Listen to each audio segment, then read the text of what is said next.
ज्वारा पहुंचने से पहले मेरे को ये पीछे रानी नाला है, ये क्रॉस करना है और ये मुझे बहुत डिफ़िकल्ट लग रहा है। देखता हूँ, पता नहीं कैसे क्रॉस होगा।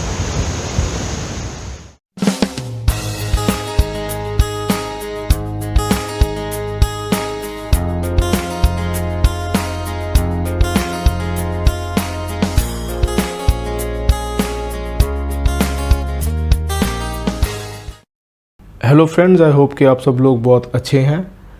सबसे पहले तो मैं आपसे सॉरी बोलूँगा बिकॉज़ इतने टाइम से मैं अपनी अटल टनल राइड और हमटा पास ट्रैक का फाइनल पार्ट अपलोड नहीं कर पाया। इसके पीछे रीज़न यही है कि मैं पिछले 4-5 महीने से काफ़ी बिज़ी था और बिल्कुल टाइम नहीं मिल पा रहा था वीडियोस को एडिट और अपलोड करने का। तो ये मेरी अटल टनल राइड और हमटा पास ट्रैक का फाइनल पार्ट है। पार्ट 1 और 2 आपको ऊपर आई बटन में प्लेलिस्ट है, उसमें मिल जाएंगे और मैंने दोनों वीडियोस के लिंक नीचे डिस्क्रिप्शन में भी मेंशन कर दिए हैं। आज ट्रैक का सेकेंड डे था। आज का प्लान था चिका से ज्वारा तक ट्रैक करना, जो अराउंड 4 किलोमीटर है। क्योंकि डिस्टेंस ज़्यादा नहीं था तो मैंने ट्रैक थोड़ा लेट स्टार्ट किया। ब्रेकफास्ट करने के बाद 10 बजे स्टार्ट किया। अजय और मृगांक का ग्रुप मेरे से 10-15 मिनट पहले निकला था। उन्होंने आज बालू का गेरा पहुंचना था, जो चिका से अराउंड 8 किलोमीटर है। जोबरा से चिका तक तो इजी हाइक थी, चढ़ाई भी ज़्यादा नहीं थी और रास्ते में भी ज़्यादा पत्थर और बोल्डर्स नहीं थे। बट चिका से ज्वारा का रास्ता थोड़ा डिफ़िकल्ट था। एक तो सारा रास्ता चढ़ाई थी और ऊपर से पूरी रॉकी ट्रेल थी। आपको बड़े बड़े पत्थर और बोल्डर्स के ऊपर से होके जाना पड़ता है। अगर आप कोई लगेज कैरी नहीं कर रहे या फिर आपका रक्सैक ज़्यादा हैवी नहीं है, 10 किलो या उससे भी कम है, तो फिर ज़्यादा दिक्कत नहीं आएगी। लेकिन अगर आपका रक्सैक हैवी है, जैसे मेरा रक्सैक 23 किलो का था, तो फिर ये थोड़ा डिफ़िकल्ट हो जाता है। बालू का गेरा तक आपको पानी की कोई दिक्कत नहीं आती। फिर बालू का गेरा से थोड़ी आगे ग्लेशियर स्टार्ट हो जाता है, वहाँ से आगे फिर आपको पानी नहीं मिलेगा।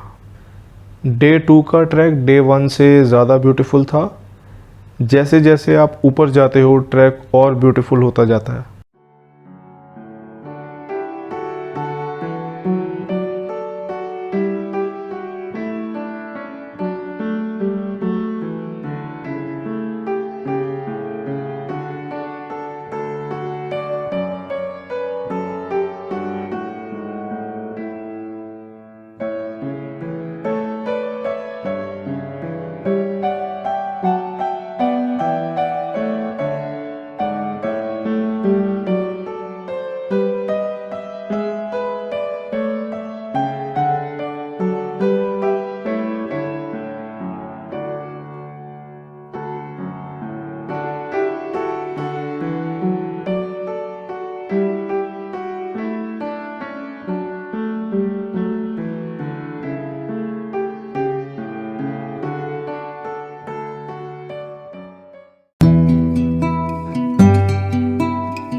ज्वारा कैंप साइट से जस्ट पहले ये वाटर क्रॉसिंग आती है, इसको ज्वारा नाला बोलते हैं।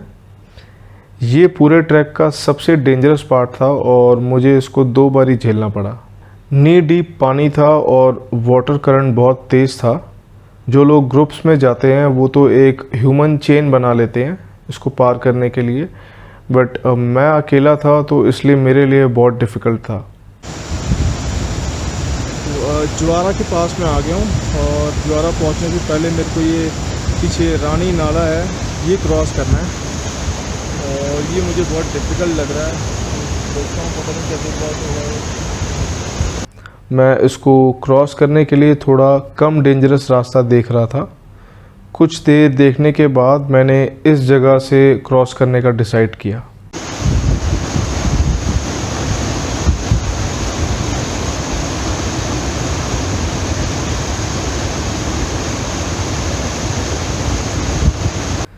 अगर आप इस पिक में देखो तो यहाँ 2 बोल्डर्स हैं। मैंने पॉइंट ए से पॉइंट बी पे जंप करनी थी। पॉइंट बी फर्स्ट बोल्डर है। पॉइंट ए एंड बी के बीच में अराउंड 5 से 6 फीट का गैप था। फर्स्ट बोल्डर पानी से काफ़ी बाहर था, फिर भी जब मैंने उस पर जंप करी तो वो काफ़ी स्लिपरी था और मैं गिरते गिरते बचा। अब जो सेकंड बोल्डर था वो ज़्यादातर पानी के अंदर था और मुझे जंप करने से पहले ये पता था कि ये बहुत ज़्यादा स्लिपरी होगा और मैं पानी में भी गिर सकता हूँ। मैंने जैसी सेकंड बोल्डर पे जंप करी, मेरा पैर बहुत बुरी तरह स्लिप हुआ और मैं बहुत ज़ोर से पानी में गिरा और मेरी राइट शिन जो है वो बोल्डर से टकराई। जिस बात का डर था वही हुआ। मैं बहुत बुरी तरह फिसला, वहाँ पे गिरा और मेरी स्टिक जो है, ट्रैकिंग पोल जो है वो भी चला गया नीचे और मैं भी नीचे जाने लगा था, बट मैंने एक पत्थर को मैंने पकड़ लिया ज़ोर से। मेरा स्वेटर पूरा गीला हो गया और पैंट, शूज़, सॉक सब गीली हो गई। तो जो पत्थर हैं नीचे ये बहुत ज़्यादा स्लिपरी हैं और आपकी पैर की ग्रिप नहीं बन पाती शूज़ की। तो अब मुझे बहुत गुस्सा आ रहा है क्योंकि ट्रैकिंग पोल मेरा चला गया नीचे, तो आगे मेरे को दिक्कत होने वाली है। ज्वारा नाला क्रॉस करने के बाद मैं वहीं पास में एक बड़े से पत्थर पे बैठा था। थोड़ी देर बाद एक ट्रैकर्स का ग्रुप बालूका गिरा से वापस नीचे जा रहा था, तो उन्होंने मुझे देखा, मेरी उनसे बात हुई। तो उनमें से एक बंदा बहुत अच्छा था, उसने मुझे अपना ट्रैकिंग पोल दे दिया। मैंने बहुत मना किया बट स्टिल उसने कहा कि आप रख लो, हमने तो अब नीचे ही जाना है तो आपको इसकी भी ज़रूरत पड़ेगी। पानी में गिरने की वजह से मेरे दोनों फ़ोन डेड हो गए थे, उनका डिस्प्ले ख़राब हो गया था। तो आई थिंक मैं 3 बजे के बाद ही ज्वारा कैंप साइट पहुँचा था। मैंने वहाँ अपना टेंट लगाया और अभी शायद 2 घंटे की और सनलाइट बची थी, तो मैंने अपने सारे गीले कपड़े बाहर सूखने के लिए रख दिए। आई थिंक उस दिन मैं बहुत लकी था, शायद मेरा बर्थडे था इसलिए। सिर्फ़ ये छोटी सी चोट लगी, इससे बहुत ज़्यादा बुरा हो सकता था। मेरी राइट शिन टूट सकती थी, मैं डूब सकता था। अगर शिन की जगह मेरा सर बोल्डर से टकराता तो बहुत बुरा हो सकता था। फिर सनसेट होने के बाद मैं अपने टेंट में आ गया और आज मेरे बाद पीछे से कोई ग्रुप नहीं आ रहा था। सिर्फ मेरे आगे 2 ग्रुप थे जो बालूका गिरा पहुंच गए थे। तो इसका मतलब ये था कि ज्वारा कैंप साइट पे सिर्फ मैं अकेला कैंपिंग कर रहा था। फिर डिनर करने के बाद जब सोने लगा तो मुझे आँखों में और सिर में बहुत हैवीनेस फील होने लगी। मैंने अपनी आंखें खोलने की कोशिश करी पर वो खुल नहीं रही थी। जब हाथ आँखों पे रखा तो वो बहुत सूज गई थी, मेरा पूरा फेस सूज गया था। मुझे आंखें खोलने के लिए अपनी फिंगर्स यूज़ करनी पड़ रही थी। पता नहीं ये सब कैसे हुआ, या तो किसी कीड़े मकोड़े ने मेरे फेस पे काटा या फिर किसी चीज़ से एलर्जी हो गई थी। बिकॉज़ इससे पहले भी मैंने कुछ ट्रैक्स करे हैं, कैंपिंग करी है और ऐसा कभी नहीं हुआ था। ये मेरे साथ फर्स्ट टाइम था, तो इसीलिए मैं ज़्यादा डर गया था। तो इसी डर से कि कहीं मेरी आंखें चिपक ना जाएं और बाद में खुले ना, मैं पूरी रात जागता रहा और अराउंड हर 10 मिनट के बाद मैं अपनी उंगलियों से अपनी दोनों आँखों को 10-15 सेकंड खोल के रखता था। जो शिन में चोट लगी थी अब वो दर्द करने लगी थी। दर्द बहुत ज़्यादा नहीं था, बट इतना था कि अगर मेरी आंखें ठीक भी होती तो ये दर्द मेरे को रात को सोने नहीं देता। और ऊपर से रात को बहुत तेज़ हवा चल रही थी। मुझे ये डर था कि कहीं टेंट उखड़ ना जाए, पर शुक्र है उस दिन टेंट ने साथ दे दिया। बहुत ख़राब रात देखने के बाद फाइनली सुबह हो चुकी थी, धूप निकल आई थी। और एक पॉजिटिव साइन था, एक चीज़ उस समय अच्छी हुई कि मेरी राइट आंख जो है वो आधी खुल चुकी थी। तो इससे मुझे थोड़ा रिलीफ मिला और फिर ये लगा कि धीरे धीरे राइट आंख पूरी खुल जाएगी और लेफ़्ट भी ठीक हो जाएगी। पर मेरे कपड़े और शूज़ अभी भी गीले थे, तो बाहर धूप आ गई थी, तो मैंने उन्हें बाहर सूखने के लिए रख दिया। कुछ देर बाद अजय अपने एक ग्रुप मेंबर के साथ बालूकागिरा से वापस आ रहा था। उसने मेरा टेंट लगा देखा तो वो मेरे पास आया। जब उसको मेरे बारे में पता लगा तो उसने मुझे अपने साथ चलने को बोला। अजय ने बोला कि हम 1 घंटा लेट चले जाएंगे और वो मेरा रक्सैक और टेंट पैक कर देगा। बट मैं पूरी रात सोया नहीं था और बहुत ज़्यादा थका हुआ था।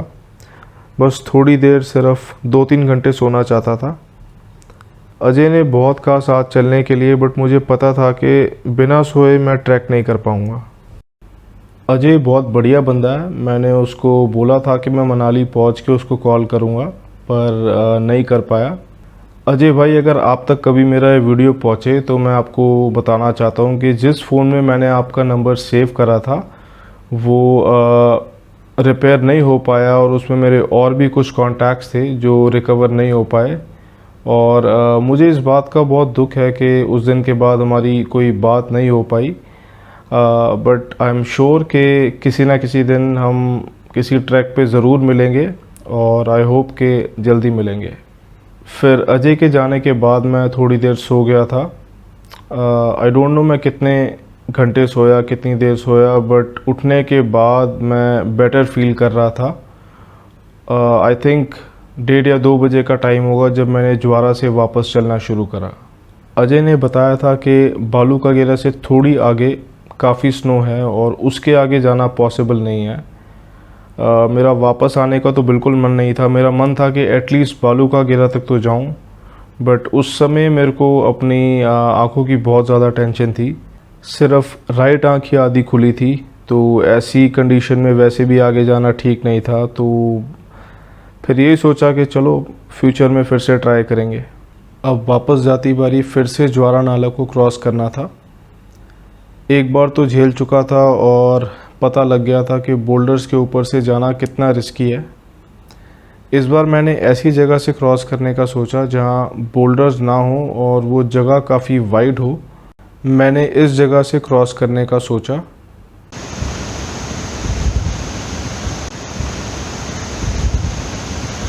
वाटर करंट बहुत तेज़ था, गिरने के पूरे चांसेस थे, बट बोल्डर से टकराने का रिस्क नहीं था। इस बार मैंने शूज़ उतार दिए थे।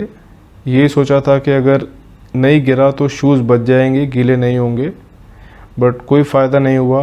वाटर करंट बहुत तेज़ था, मैं गिरा और जैसे तैसे तैर के मैंने नाले को क्रॉस करा। ज्वारा नाला क्रॉस करने के बाद अब सारी उतराई थी तो वो बहुत इजी थी। तो फिर मैं शाम को 5 बजे तक हमता व्यू पॉइंट ढाबा पहुंच गया था और रात को वहीं पे रुका था। नेक्स्ट डे वेदर ख़राब था, कभी भी बारिश हो सकती थी। तो आफ्टरनून में मैं मनाली पहुंचा और सेम होटल में रुका। शाम को बारिश शुरू हुई और फिर लगातार 3 दिन तक बारिश होती रही। फिर फाइनली 25 अक्टूबर को वेदर ठीक हुआ, मेरी आंखें भी ठीक हुई और फेस की भी स्वेलिंग कम हुई। तो फिर मैं वापस दिल्ली के लिए निकल गया था।